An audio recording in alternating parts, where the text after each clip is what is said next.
Well, what do you know? Yes, sir. Welcome back to the garage. Gerald here with you. Award season. Did you guys hear that it is underway? I hope everyone had a Merry Christmas, and by the time you're seeing this, probably a Happy New Year. With that being said, we are deep into it. So this Sunday, the 4th, will be the Critics' Choice Awards, which is considered the first major televised award show that's a precursor for our Academy Award nominations that we'll be getting on January 22nd. The way the voting kind of overlaps this year, the Critics' Choice Awards could have a huge influence in what the Academy ends up nominating. Now, whether or not the critics are smart enough to catch on to that, who knows? Voting is still open as I'm recording. So somebody like me that does predictions, the Critics' Choice Awards is actually going to be pretty huge in terms of where the waters are where the waves are crashing, if you will.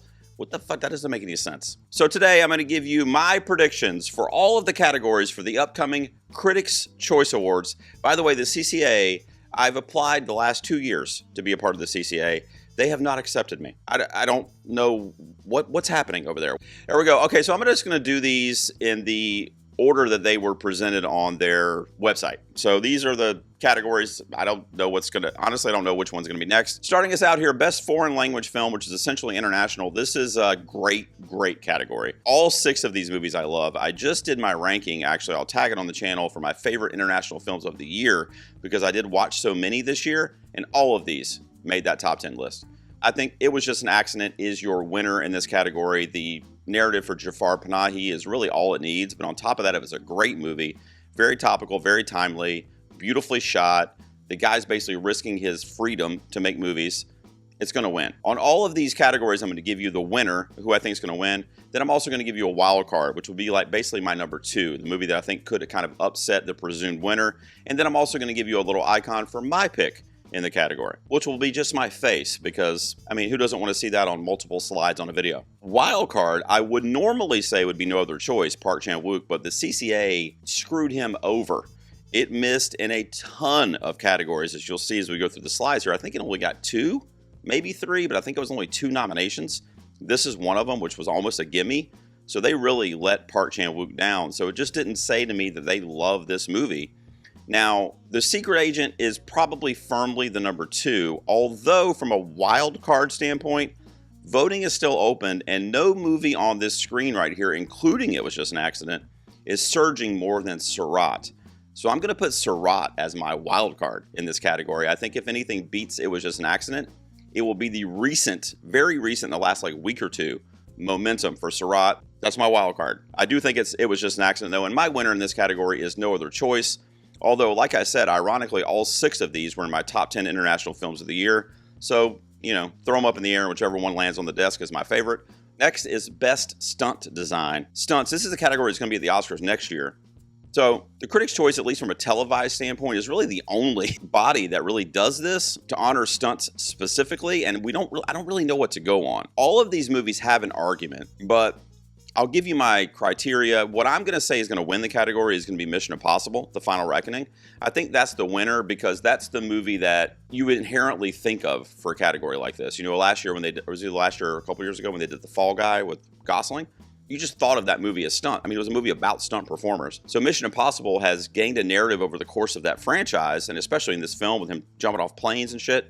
And the last one, he drove a motorcycle off a cliff. It could collectively be kind of honoring the franchise. So that's my winner. I will say the wild card in this category is really any of them, but for a very similar reason, you could say F1 because they do love their race car films and a lot of times they like their sports films. So you kind of get both here. And stunts in cars is one of the oldest stunt traditions there are. So I think that's the wild card. That's the one that could win here in addition to Mission Impossible.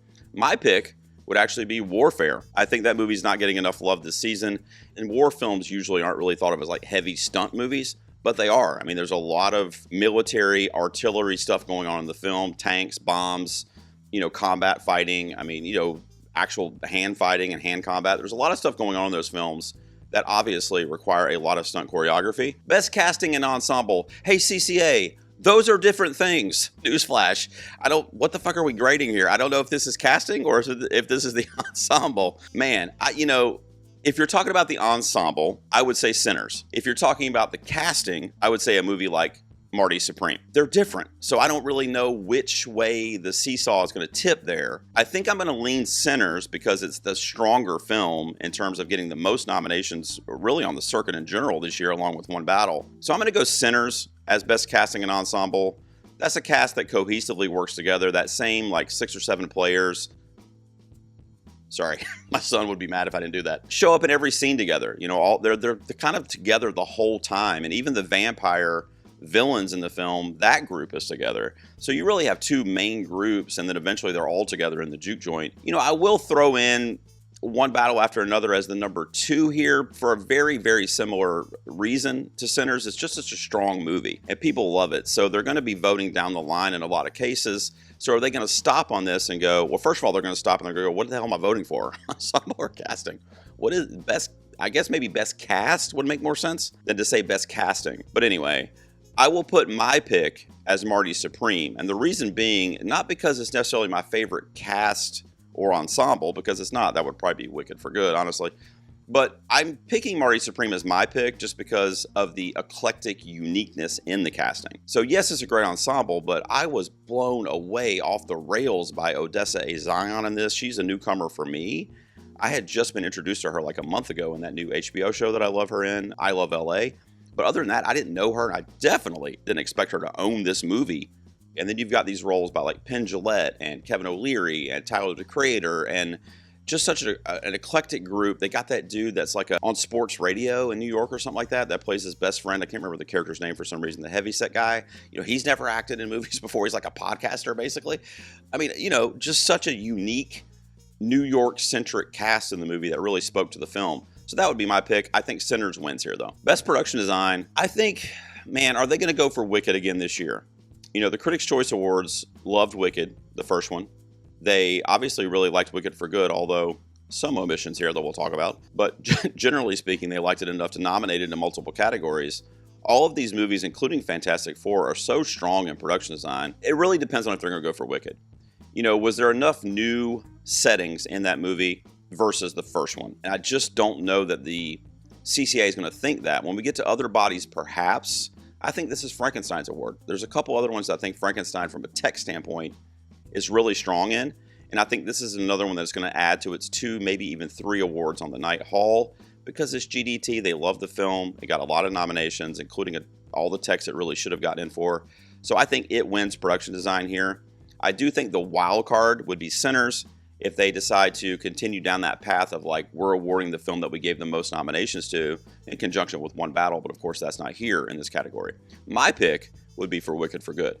Sorry, it's phenomenal. It's, you know, we're talking about The Wizard of Oz. We're talking about this like essentially like legendary iconography, right, in Hollywood. And you're like adding a element of lore to that. And you're doing so by creating these environments that echo a lot of that nostalgia, but bring in new things as well. In visual effects, I'll make this slide quick. I am a bit concerned about Avatar. First of all, it's the only nomination at the CCA for Avatar. I'm choosing to say it's not weird because if you remember, the CCA was screened Avatar, or had the opportunity to screen Avatar, the day before the nominations were tallied up. So they basically had 24 hours, not even, to put it on their ballots, and it was a write-in situation, I think, except for Best Picture. Again, I'm not on the CCA. I would be able to tell you, but I'm not. I'm going to choose Avatar as the winner. But I will say this is scary because it's a category where I feel like if I was in the CCA, or anybody that is, you see visual effects and James Cameron's there as an opportunity, you check the box. I mean, it's almost like you have to. It's almost like somebody's watching you, and if you don't do it, you're out. You know, get the hell out of here. What are you doing? Like 98% of the vote has to go to Avatar, or we're shutting down the organization in visual effects. So I think it wins here. I do think the wild card in this category is also probably Sinners. Again, I'm going heavily on the strongest film, which that's the strongest film in this category for sure. And also the kind of new technology that they basically created for the split screen or the dual roles for Michael B. Jordan is pretty impressive. I saw a couple different things they put on YouTube about that. I think the strength of the film is why I'm putting it as a firm number 2. My pick in this category is Avatar. And that's what I'm saying. I mean, I saw it, you know, especially if you saw it.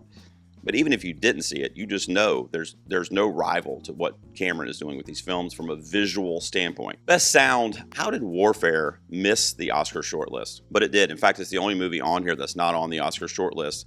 And that's not cool. That's not right. They did the same thing to Civil War last year. I don't get it. Now, the Critics' Choice Association does try to predict the Oscars in a lot of cases. I don't know why they do that, but they'll have random one-offs where they'll do something and then the Academy ends up not even recognizing it, like Challengers, for example. But otherwise, a lot of times they try to stay in line with what the Academy is doing.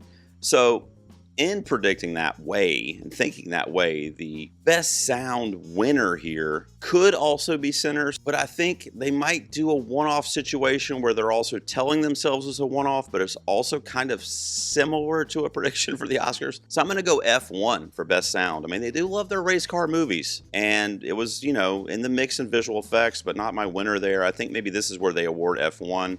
I will say that One Battle After Another is the wild card or the runner-up in this category. It's another one where it's like obviously the strongest movie, along with Sinners, I guess, if you're thinking in terms of nominations. And as you've noticed on these slides, One Battle doesn't have a win yet. So where's it going to start getting its run? Its run.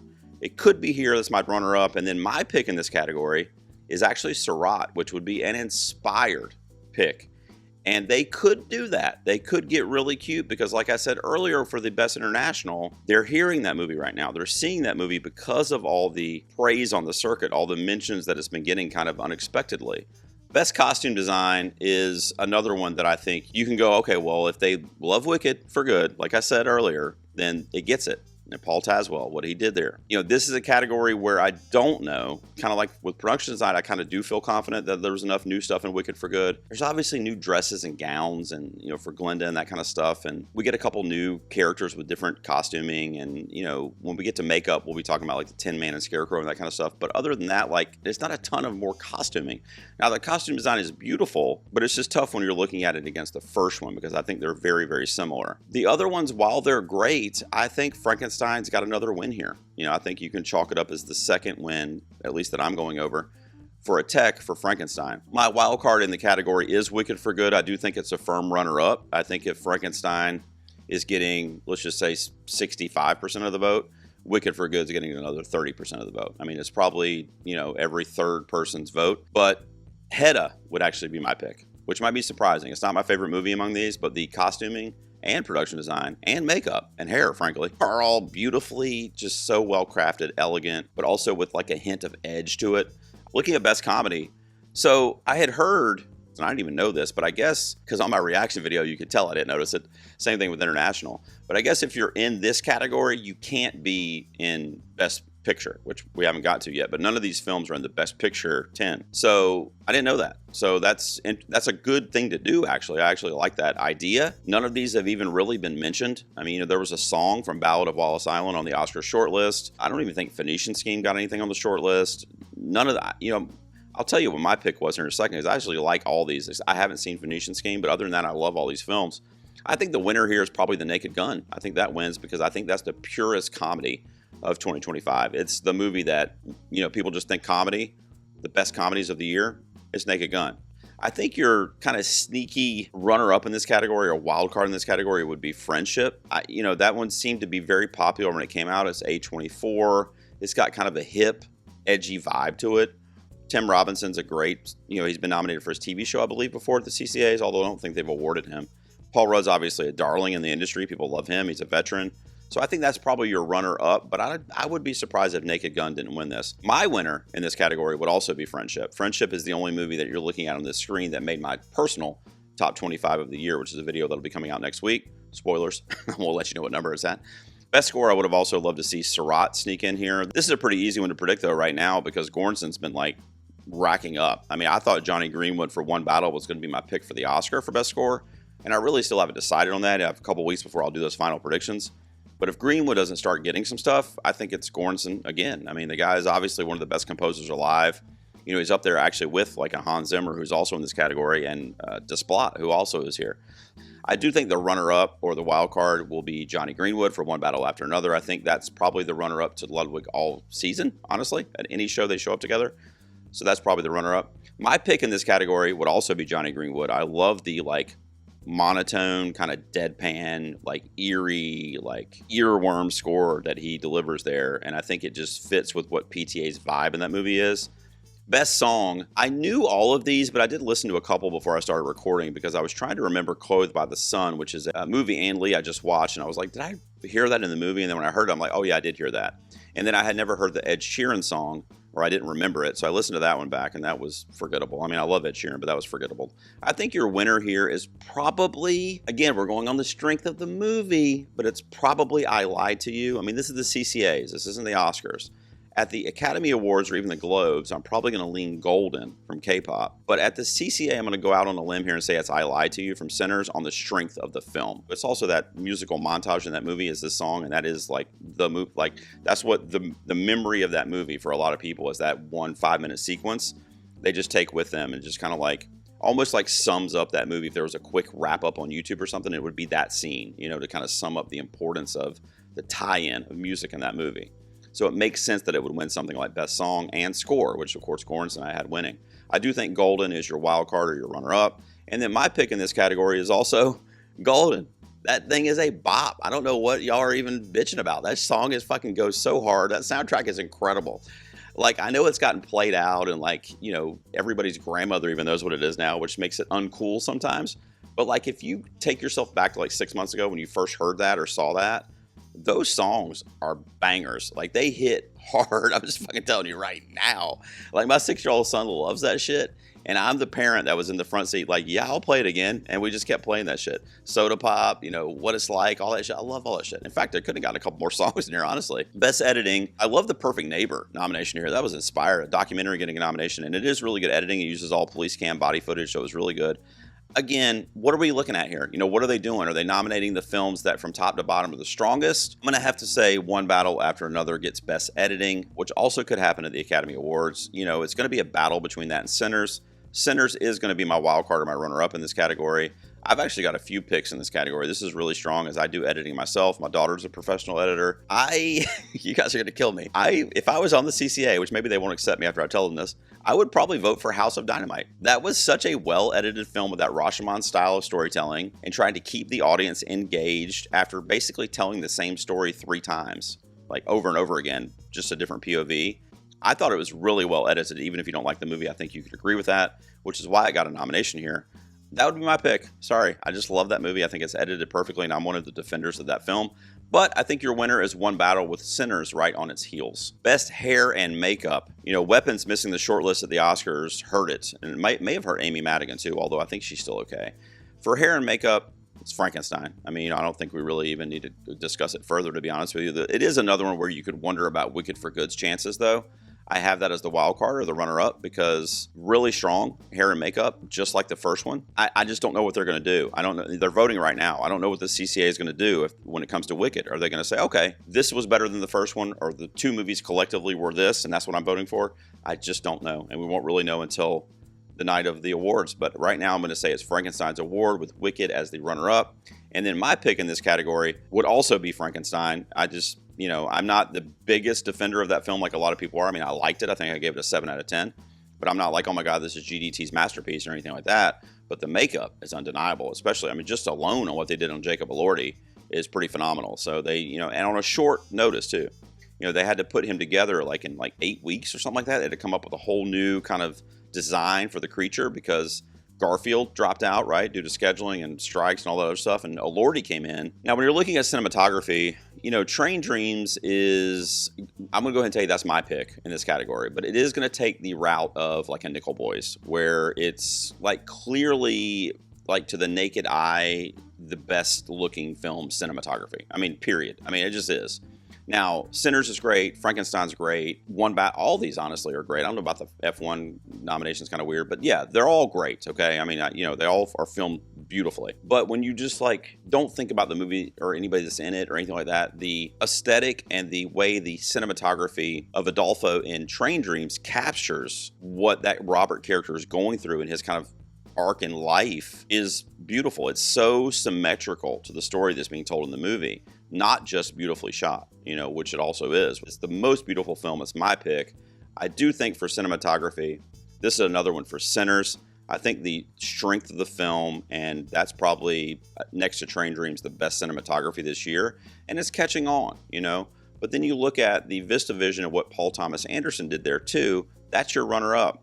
So I'll put it this way, which is not really a prediction, but it's either going to be Sinners or One Battle. I'm talking about all season for cinematography. They're going to be battling each other, and then you have Train Dreams over here, which is the best, that's going to keep losing because it just is what it is. I mean, Nickel Boys was the best one last year, and it didn't win enough stuff. So, and then didn't get the Oscar nomination, which I hope doesn't happen to Train Dreams, but right now I've got Sinners as the winner, One Battle as the runner-up, and Train Dreams as my pick. Best animated feature is interesting because it's like the CCAs loves Disney historically. K-pop, though, was a phenomenon. For Netflix, it was an absolute phenomenon. And then you have these little indie auteurs, right? Like you can do a callback to Flow or The Boy and the Heron. The thing is, those movies had a steadfast, giant support system behind them the last couple of years that allowed them to overtake other big movies like Spider-Verse and The Wild Robot at the time. That's not really happening this year, at least for those films. I saw Amelie and I saw Arco, and they're both great, but even I wouldn't put them from like a quality or enjoyment level over K-pop or Zootopia. And honestly, I really liked Elio too. I thought Elio was I actually think I like that one better than Zootopia 2. That movie got shit on a little bit. I didn't see it when it came out in theaters. I just saw it recently on Disney Plus actually a couple weeks ago. And I was like kind of surprised because I thought that was a really good Pixar film. Maybe the best one they'd done in like 5 years. I think they're probably going to go for like the juggernaut because they're also trying to predict the Oscar here. And since that indie auteur film doesn't have a huge following like the previous ones did to upset a movie like K-pop Demon Hunters, I think that's your winner. I do think Disney's right there though because the CCA is going to vote for Disney. So that Zootopia 2 is probably your runner-up. My pick in this category would be K-pop Demon Hunters. Come on. It's the best, guys. It's so fucking good. It's in my top 25 of the year. I think this is the only animated movie I put in there.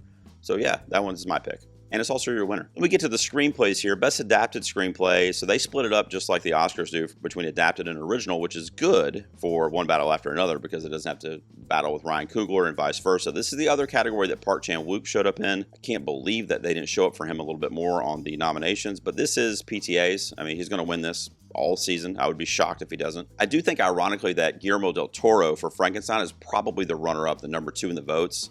And that's just going on the name of GDT and how strong I think that film is right now as the voting is open. I've got it winning several techs, as you can see. So I think Frankenstein's probably your number 2. Could be the winner, but I would be shocked if it wasn't One Battle. My pick, what do you guys think?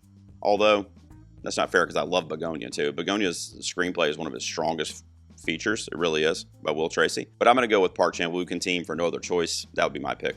If for no other reason, because what the hell else am I going to award it in? CCA. Original screenplay, very, very similar commentary. It's going to be Ryan Coogler all season, including at the Oscar. That's my current prediction.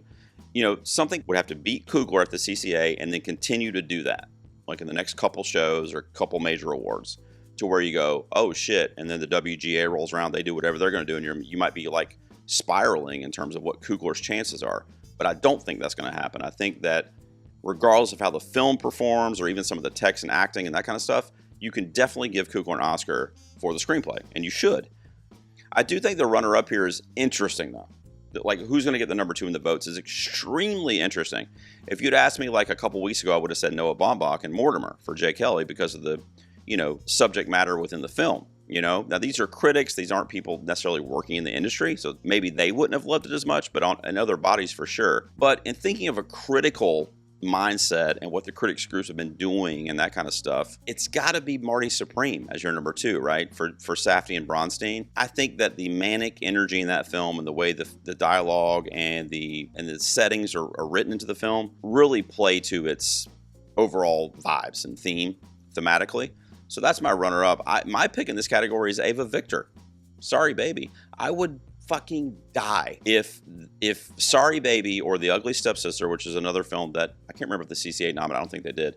If one of those 2 films showed up on Oscar nominations morning, I'm going to be doing a reaction video. That's how you'll get a reaction out of me. If those 2 fucking movies show up, I will be so happy. This is another one that I'm like, what? What do I do here? I don't know. By the way, why didn't they put Jacoby Jupe in ensemble for the SAG? Did you guys see that? He wasn't listed as part of the ensemble. What?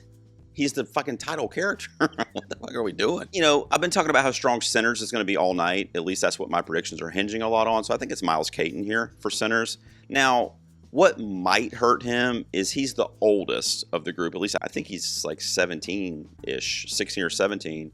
I know Everett Blanc is 15, and I think everybody else is younger than that, like 13 or younger. So I think that's the only thing, because they do love awarding kid actors for this specifically. When I say kid, I mean they're all kids, but you know what I mean, like young kids, like under 12 years old. So that's the only thing that might hurt him, and for that reason, I do say Jacoby Jupe is the number 2. He's the runner-up there. Also, the fact that he wasn't in this ensemble for this movie is crazy to me. But he has such an emotional core to that film, and he's the titular character, right? And the events around him as a character is kind of what drives the whole film, and Jesse Buckley's performance, etc. It's a domino effect because of Jupe. My pick in this category is actually the only actor on the screen that made my top 25 performances of the year, and it's a very underseen film, which is not going to help him at anybody, especially the CCA, but it's Everett Blanc for The Plague. Man, I won't get into a whole review of The Plague, but if you have any kids in middle school, or if you remember middle school yourself, man, it's brutal. And him and all the kid actors in that film actually do a really, really good job. Here we go. Let's get to the big ones as we wrap up here. Supporting actress. You want to get my pick out of the way first, guys? Does anybody know? Can you all see my new poster I hung up? I'll have to do a close-up of it on the edit. Glinda, Wicked for Good. Ariana, fucking of course. Don't just argue with my comment section. She's my pick. Absolutely. She better fucking win something this year. Whether or not it's here, I don't know. But her turn as Glinda is the strongest. All right. And I'm just saying, especially if you're looking at it collectively. But anyway, I don't want to get on a whole thing. But yes, Ari is my pick. Now, when it comes to what they're going to do, because I do not think Ari's going to win this, Amy Madigan has the narrative. They did like Weapons. It showed up in other categories here. Makeup, screenplay. I think they liked it enough, and it had enough of a strong showing across the CCA collectively that it could get Amy Madigan the victory, which will then kick that narrative off for her on the wins, right? Because then you go, okay, now she's getting closer to the Oscar, because unlike the CCA, I don't think Weapons is going to get anything else at the Academy Awards. Maybe screenplay, because the category, I mean, I'm not going to say weak, but the category is weaker than in previous years, depending on the WGA success for what it ends up mentioning and the different rules involved there to be in the WGA, etc. But if Weapons gets into screenplay, Madigan wins the Oscar. That's what I think. Or anywhere, best casting, whatever. If Weapons shows up somewhere else and we have proof that the Academy liked that movie beyond just Madigan and possibly her narrative, then she's in great shape. My winner right now, as I'm recording this on Tuesday, is Amy Madigan for Weapons. Ariana Grande is my pick. My runner-up in this category, the wild card, is Teyana Taylor. It's the strength of one battle. People love Teyana Taylor. She was great. She's great in 1001 a couple years ago. You know, Sentimental Value got a lot of nominations, but it didn't get as many as One Battle. Then again, neither did Sinners.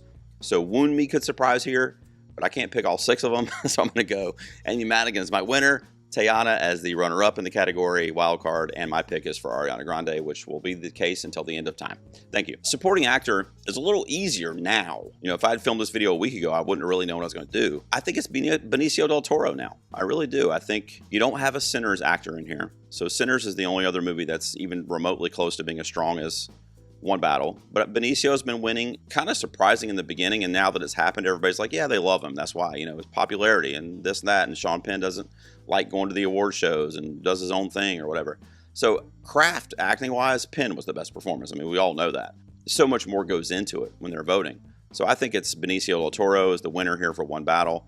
I do think the runner-up, again, based on the strength of the film and the name GDT, I think the runner-up is probably, if not Sean Penn, it's probably Jacob Elordi for Frankenstein. It's another one that's been catching on at the right time in the last couple weeks, and I think Sean Penn's going to lose a lot of votes to Benicio, which is going to even take him out of the number 2 spot. So I've got it going to Elordi. My pick in the category, if it weren't Sean Penn, you know, I love him in One Battle. Chase is my favorite performance in that movie, but he just gives such a good performance in that, and you hate him. You know you're supposed to hate him, and you hate him. But my pick in the category would be Stellan Skarsgård for Sentimental Value. Love it. All right, a few more slides here. Best Actress is going to be Jessie Buckley for Hamnet. You know, lately I've been like, Rose Byrne is catching on. She's winning a lot more stuff, frankly, than Buckley is, but I just think Buckley is just considered the winner.